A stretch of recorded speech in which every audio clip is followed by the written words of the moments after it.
Alô, comunidade! Eu sou Rodrigo Viana e esse é o ICL Urgente, que começa agora com as principais notícias do Brasil e do mundo. Sempre às 5 horas da tarde, informação e análise aqui a quente, em cima dos fatos. E a gente tem fato acontecendo agora de Brasília, já. A Laura Couto vai trazer atualizações. Laura sempre com a gente também, lá do nosso estúdio, da nossa redação, melhor dizendo, né? Boa tarde, Laura. Boa tarde, Rodrigo. Boa tarde para todo mundo que está nos assistindo nessa véspera de feriado. Finalmente chegou. É isso. Eu sei que a Laura já está se preparando para pegar a estrada rumo, eu não vou dizer onde, que ela tem direito à privacidade. É isso.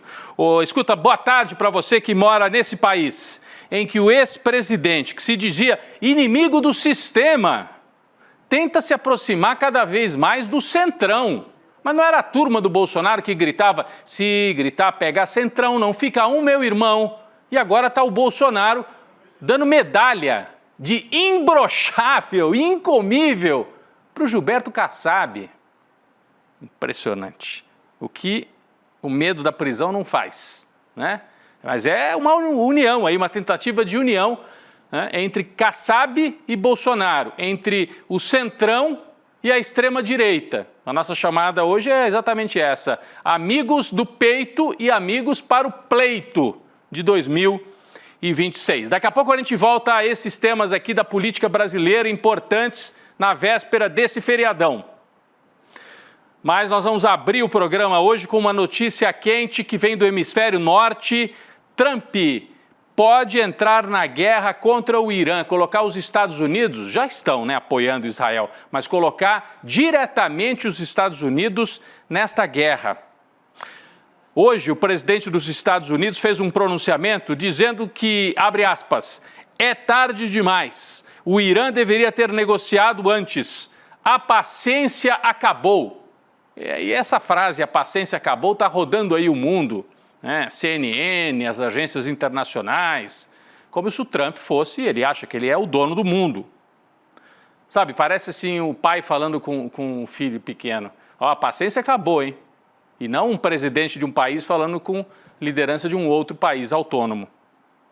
Mas o Trump fez essa ameaça, ele disse que a paciência acabou, só que hoje também ele disse que não pode dizer exatamente se os Estados Unidos vão ou não atacar o Irã, o que deixa essa dúvida, dá a impressão que ele está mais querendo dominar o noticiário, se mantém na ofensiva, mostra que Israel não age sozinho, mas deixa uma dúvida, uma porta aberta ainda.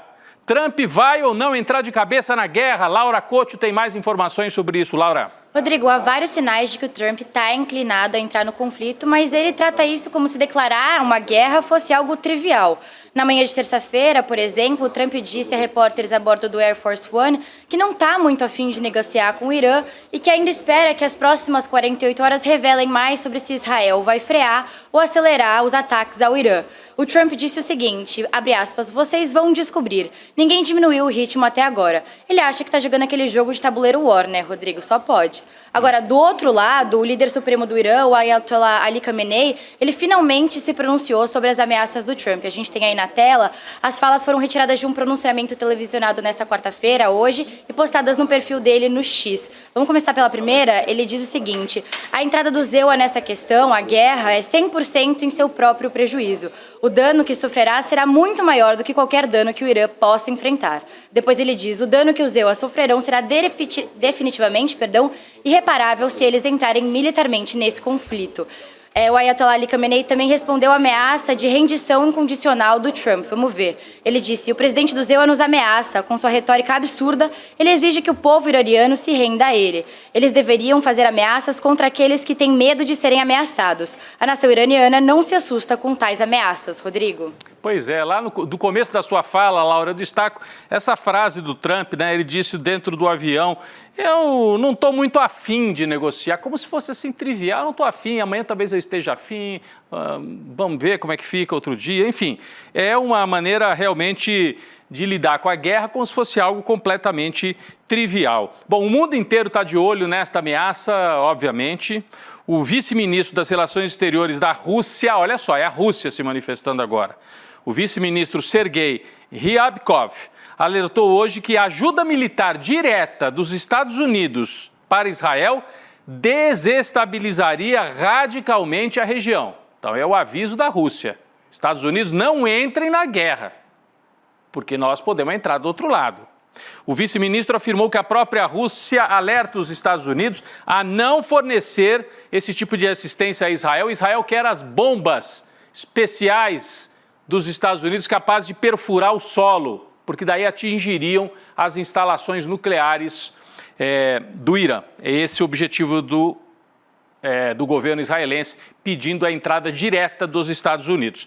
Então a Rússia falou e o Papa Leão XIV também se pronunciou hoje sobre a guerra no Irã, que está entrando no 6º dia consecutivo a guerra, né? Numa postagem no X, o Papa pediu paz e citou o Papa Francisco. Eu achei curioso isso, o Papa Leão XIV ainda se escorando, né, na imagem muito forte do Papa anterior, o Papa Francisco.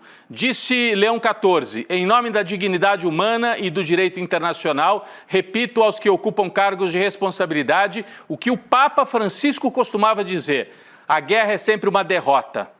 A guerra é sempre uma derrota. Essa frase é forte.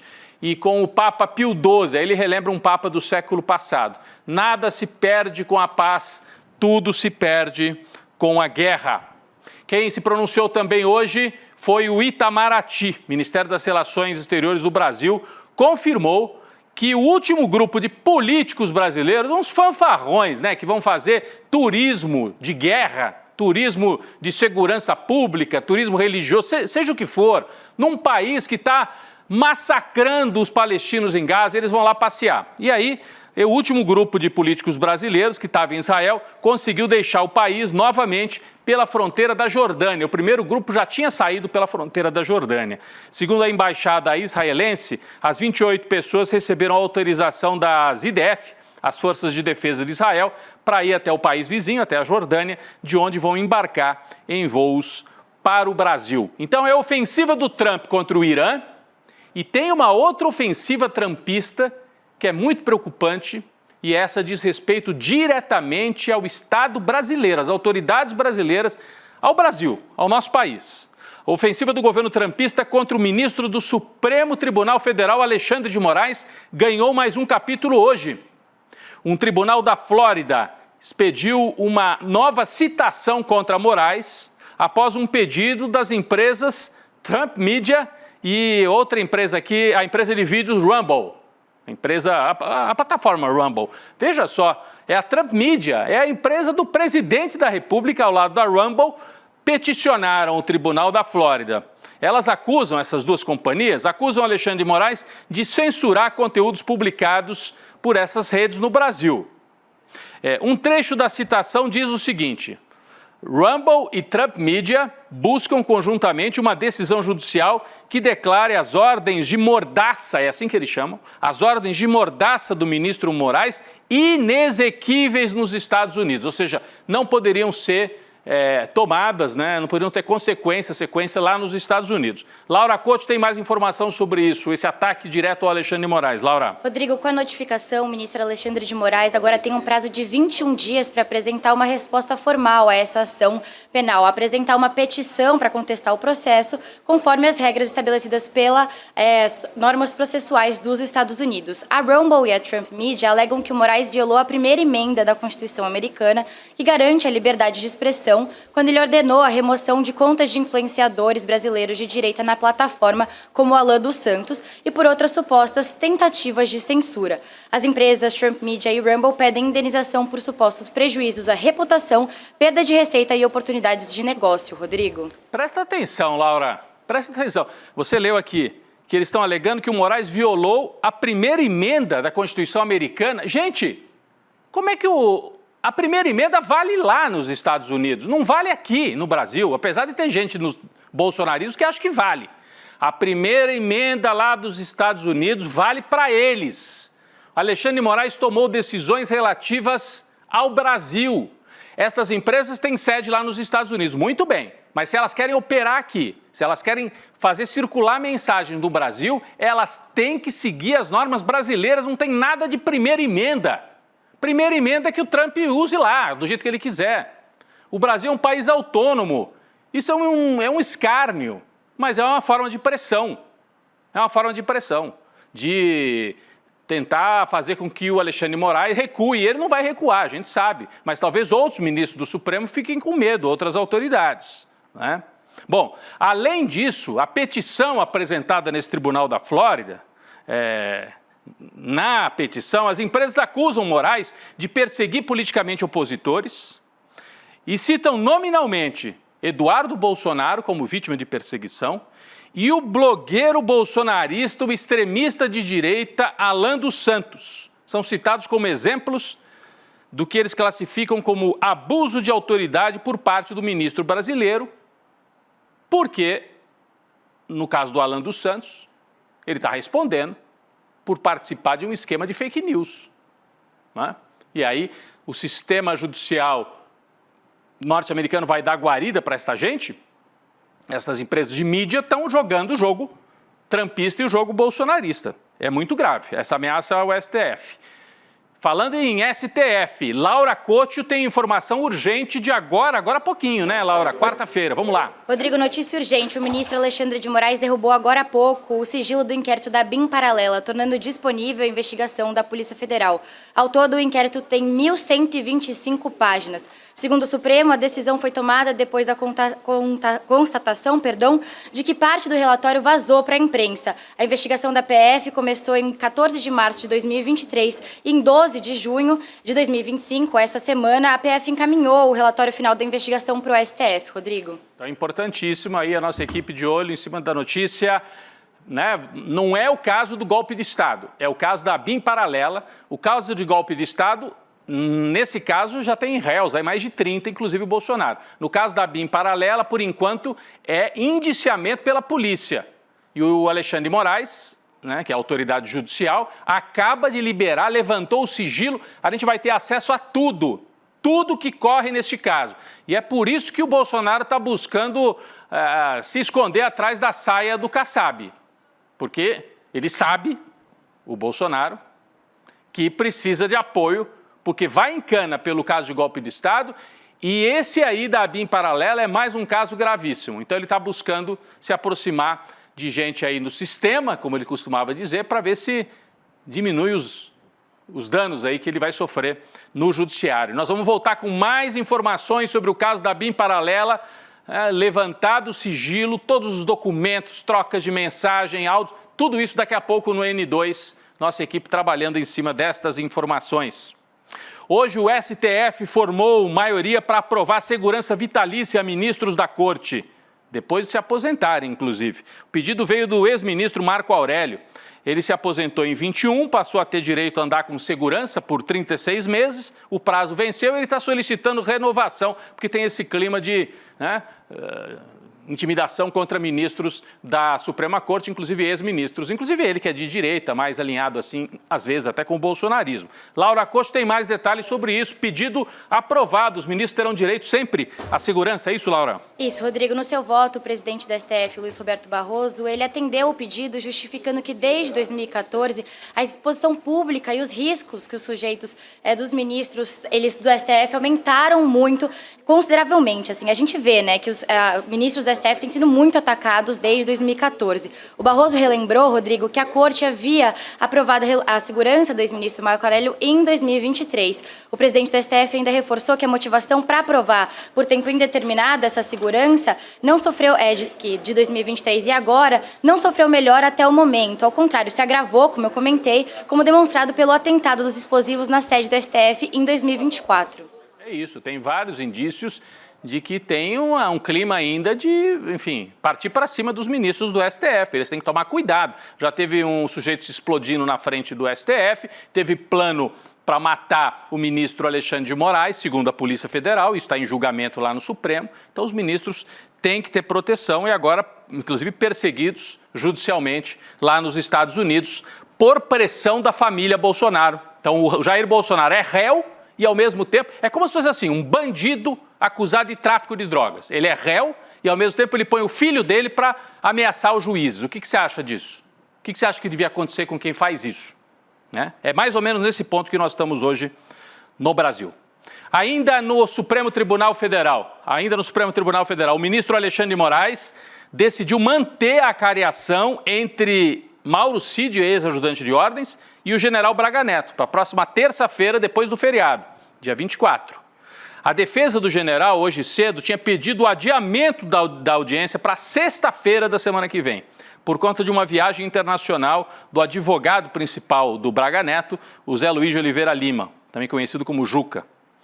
O ministro Moraes entendeu que Braga Neto é acompanhado por uma banca composta por 6 advogados e que outros poderiam representá-lo nesta acariação. Vale lembrar que na terça-feira, além de Mauro Cid frente a frente com Braga Neto, nós teremos a acariação entre Anderson Torres, ex-ministro da Justiça, e o general Freire Gomes, que não é réu, é testemunha, era o ministro, chefe do Exército no governo do Jair Bolsonaro.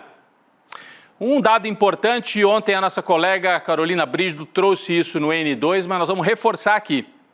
O STF deve julgar Bolsonaro e outros réus do núcleo crucial, do núcleo 1, da trama golpista, já sob um novo comando da Corte. O que vai acontecer?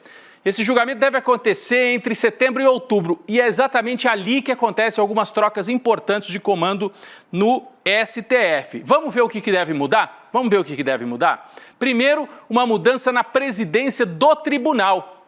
No mês de setembro, Roberto Barroso sai, deixa de ser presidente do Supremo, e quem entra na presidência é Edson Fachin. Não muda muita coisa, o Edson Fachin não é daqueles alinhados com a extrema-direita, vai dar prosseguimento a esse julgamento normalmente, é o que se espera. Mas além da mudança na presidência do Supremo como um todo, vai haver uma mudança na primeira turma. E a gente tem aqui também a mudança que vai acontecer na primeira turma do Supremo Tribunal Federal, que é o próximo quadrinho que a gente vai trazer aqui para a nossa tela. Então, na primeira turma do Supremo, acontece uma outra mudança. Sai o Cristiano Zanin da presidência da primeira turma e quem que assume? O Flávio Dino, isso no mês de outubro. Então, vai ser ali, na véspera, bem ali onde devem estar sendo julgados, o julgamento final dos réus desse núcleo crucial. Então, o Bolsonaro deve ser julgado e provavelmente condenado com o voto do Xandão, a quem ele convidou recentemente para ser o vice dele, de maneira irônica, mas a quem ele detesta. Então, com o voto do relator Alexandre de Moraes e sob a presidência da turma do Flávio Dino, que ele chamava aqueles governadores lá dos Paraíba, quando o Flávio Dino, que é assim que ele chamava de maneira pejorativa o pessoal do Nordeste, quando o Flávio Dino era governador do Maranhão. Então, o mundo dá voltas. Bolsonaro vai precisar dar muita medalha de imbrochável para o Kassab para tentar escapulir desse julgamento. Vamos falar agora da extrema-direita e das articulações da direita aqui no Brasil. Nesta semana, nesta quarta-feira, Tarcísio de Freitas negou a possibilidade de se candidatar à presidência numa chapa com a Michele Bolsonaro de vice. Nós trouxemos ontem isso. Ontem essa especulação rodou muito fortemente nos bastidores aí da política. A ideia tinha se intensificado. O Tarcísio negou.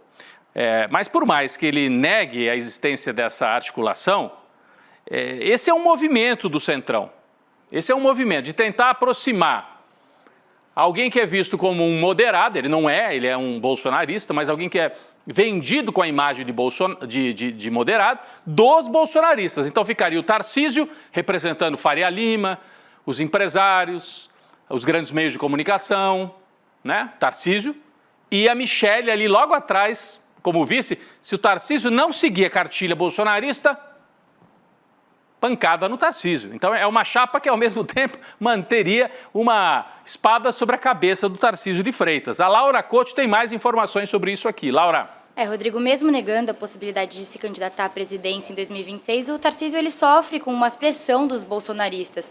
Vale lembrar que o governador teria que pautar o indulto ao Bolsonaro. Essa ideia reacendeu na extrema-direita, principalmente depois do avanço da ação penal no STF contra o ex-presidente. A presença da Michele, como você citou, levaria uma pressão ainda maior sobre o Tarcísio, que tenta se pautar como moderado, para que ele perdoasse os crimes pelos quais o Bolsonaro pode ser condenado, Rodrigo.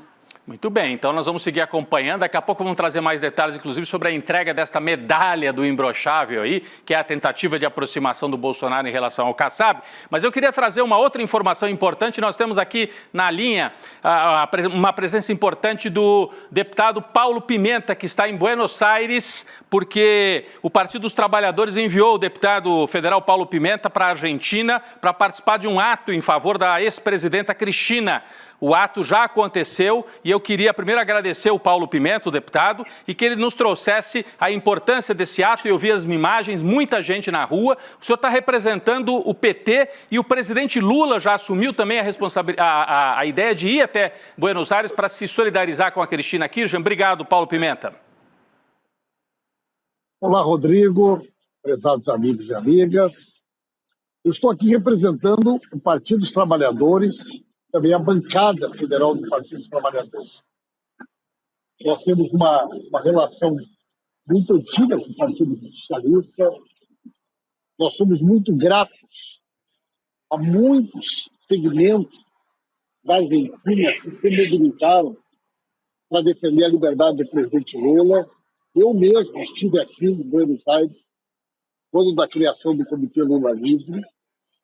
E nós entendemos que existe um conjunto de semelhanças muito grandes entre o processo que nós vivemos da Lava Jato no Brasil e o processo que foi conduzido aqui pelo Poder Judiciário, com a participação do Ministério Público, que levou à condenação da ex-presidenta Cristina Kirchner. Muito bem. E o presidente Lula deve ir? O presidente Lula deve ir a Buenos Aires? O presidente Lula virá a Buenos Aires no dia 2 e 3 de julho, porque estará acontecendo a cúpula do Mercosul. E nesse dia o Brasil vai estar assumindo a presidência do Mercosul. E o presidente já manifestou que deseja, nesse período que estiver na Argentina, fazer uma visita à ex-presidenta Cristina Kirchner. Evidentemente que agora tem uma decisão judicial, isso vai depender de uma autorização, mas sim, é desejo do presidente Lula, e inclusive já disse isso para a própria Cristina, que é, quando estiver aqui na Argentina, ter a oportunidade de visitá-la pessoalmente. Muito bem, queria agradecer demais a participação. Enquanto o Paulo Pimenta falava com a gente, vocês viram aí na tela imagens dessa grande marcha de hoje dos peronistas, dos justicialistas. Estão falando em 500 mil pessoas. 500 mil pessoas na rua hoje, então foi uma marcha realmente muito forte. Extraordinária a presença de povo. Eu acho que a justiça vai acabar movimentando e ajudando a reunificar os peronistas contra o governo do Milei. Mas obrigado pela sua participação, Pimenta. Obrigado pela sua participação em direto de Buenos Aires. Rodrigo. Um abraço.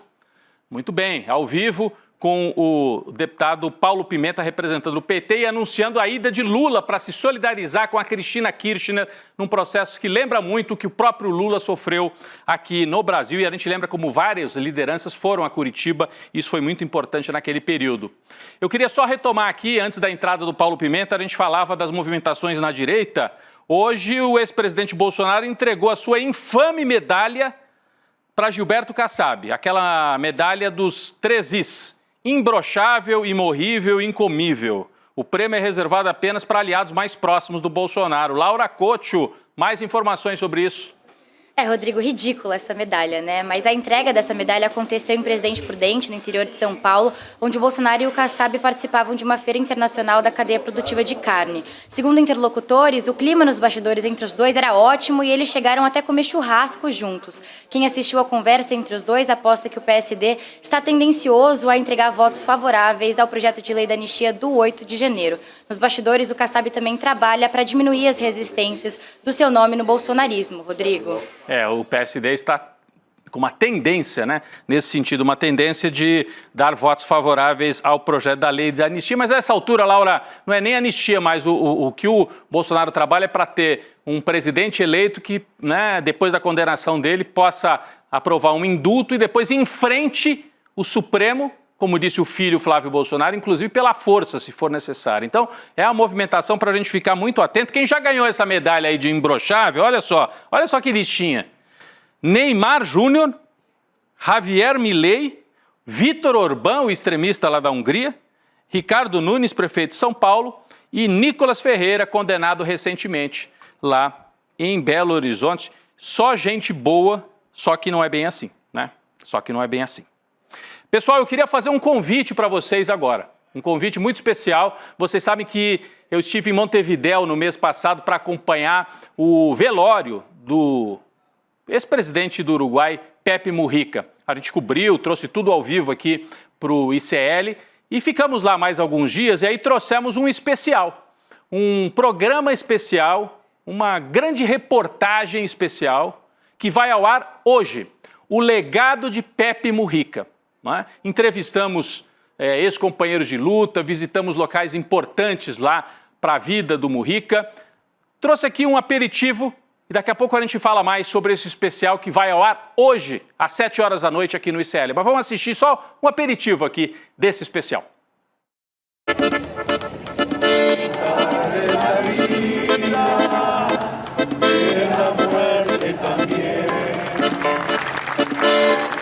Teve choro, mas teve muito aplauso. É uma despedida que tem muita tristeza, mas tem uma certa serenidade e, em alguns momentos, muito orgulho, inclusive de gente de fora do Uruguai. Não tem como dar tchau pra ele, que ele vai continuar aí, né? Durante 2 dias, eu acompanhei de perto a multidão emocionada que se despediu de Pepe Mujica em Montevidéu. O velório atraiu estadistas e políticos, mas também veteranos da militância, gente simples do interior e muito jovens. Homens e mulheres da nova geração conectados com o velho líder. Somos milhões de Pepes. É um referente para todos. Era a despedida de um agricultor que foi também presidente, de um militante das causas humanistas e de um crítico do capitalismo que se transformou numa espécie de filósofo. Mujica não falava da política apenas como ciência do poder, mas como instrumento para viver melhor. Eu não hago uma apologia da pobreza. Estou contra a frivolidade e contra a tonteria. Essa é a parte que você talvez já conheça, mas o ICL mergulhou na história profunda de Mujica, um homem ligado às tradições do campo e, ao mesmo tempo, ao Uruguai moderno, tudo misturado. Trazemos para você um especial sobre a herança política desse líder que marcou nossa época. O que fica para o futuro? Ouvimos ex-companheiros de luta. Já que não pudimos matá-los quando cayeron, los vamos a volver locos. Estudiosos da política uruguaia, conversamos com o povo na rua e revisitamos cenários dessa trajetória de quase 90 anos. Lançamos luz também sobre uma parte da vida de Mujica que nos últimos anos é menos lembrada. Na juventude, ele foi um guerrilheiro que atuava de armas na mão. Convidamos você para entrar nesta viagem sobre um guerrilheiro que plantou flores. E a luta continua! É o guerrilheiro que plantou flores, né? O legado de Pepe Mujica. A gente vai apresentar esse programa, 40 minutos de duração, às 7 horas. Acho que nós temos aqui, inclusive, o nosso card aqui, o nosso quadrinho aqui com a chamada, o legado de Pepe Mujica, hoje, às 7 horas da noite, logo depois do N2. Eu entrevistei, então, ex-companheiros lá dele da época de guerrilha, entrevistei muita gente do povo, conversei com especialistas sobre a política uruguaia, a gente conta um pouco da história do Uruguai, a história política do Uruguai, e revisita locais que foram importantes na trajetória do Pepe Mujica. Tudo isso você vai assistir a partir de 7 horas da noite, né? É importante lembrar que isso vai ser transmitido ao vivo aqui, no ICL Notícias, no canal Eduardo Moreira, no YouTube, uma transmissão aberta, gratuita, mas depois, para quem perder, isso vai ficar lá na plataforma, né? Vai ficar lá na plataforma ICL. É um motivo a mais para você incentivar as pessoas, você que já é assinante, incentivar as pessoas a assinarem a plataforma do ICL, porque ajuda a financiar a equipe de jornalismo que vai para o Uruguai, que faz esse tipo de matéria, e você também pode ter acesso a todos esses conteúdos, como o especial sobre Pepe Mujica, o legado do Mujica, o que fica para o futuro, daqui a pouquinho, 7 horas da noite, depois do N2. Laura Couto, obrigado mais uma vez pela participação, pela parceria aqui no ICL Urgente. A gente volta depois do feriado, né? Obrigada, Rodrigo. O N2 está quente agora com esse relatório da ABIN, hein? É isso, daqui a pouco fique de olho aí, hein? Vem o N2 com as informações, liberado o relatório da ABIN pelo Alexandre de Moraes. Fique com a gente, o ICL Urgente volta na segunda, mas agora mais notícia no N2. Valeu, gente! Fala, turma! A gente teve no domingo uma das aulas mais importantes da história do ICL e também uma das que teve o maior público até hoje. Uma aula onde o professor João César Castro Rocha revelou em detalhes o plano em curso da extrema-direita no Brasil. E é um plano para semear o caos e colher o poder total. Se você não assistiu essa aula, você tem a obrigação de fazê-la. Isso porque se todos não souberem do que está acontecendo e se a gente não se juntar para enfrentar, a gente corre o maior perigo que já correu até hoje. A gente liberou o replay dessa aula para que você possa assistir. Você pode ir para qualquer país e fazer qualquer tipo de documentário. Yo no hago apología de la pobreza, hago apología de la sobriedad. Agora, eu disse, vem, eu desafiei, vem aqui, para ver se eu tenho renda ou não. Para quem ainda não entendeu, isto é uma guerra de narrativas. E nos campos de batalha, as máquinas de moer reputações estão sempre à espreita. Pouco interessa os meios, interessam apenas os fins. E os fins são muito lucrativos nesta indústria. Veja a importância da resiliência dos colegas que nunca abandonaram esse caso. Então não adianta vocês fazerem campanha contra mim, porque eu vou continuar fazendo meu trabalho como jornalista como eu sempre fiz. E a relação fraterna com as pessoas não entra no PIB. Você tem as condições que você precisa para viver numa comunidade onde um não depende de explorar o outro. Eu sei que eu não vou ver a colheita, mas faço questão de morrer semente. Eu disse uma coisa que eu repito: a morte vai me encontrar lutando. Acho que a gente escolheu bem as pessoas que trabalham com a gente.